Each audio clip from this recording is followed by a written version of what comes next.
আপনিই আমার রব। আপনি কার কাছে আমাকে ছেড়ে দিলেন? এমন অচেনা মানুষদের কাছে যারা আমার ক্ষতি করতে চায়, নাকি এমন শত্রুর কাছে যাকে আপনি আমার চেয়ে অধিক শক্তি দিয়েছেন? হে আল্লাহ, যদি আপনি আমার উপর রাগ না করে থাকেন তাহলে এর কিছুতে আমার কিছু আসে যায় না, কিন্তু আপনার আশ্রয় পেলে আমার পরিস্থিতি আরেকটু সহনীয় হবে।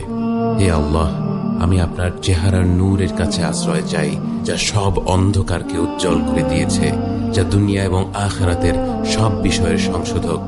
আল্লাহ, আপনার রাগ এবং অসন্তুষ্টি থেকে আমি রেহাই চাই। আল্লাহ, এ সব কাজই শুধু আপনাকে খুশি করার জন্য করা, এবং আপনি ছাড়া কোনো শক্তি নেই, কোনো ক্ষমতা নেই।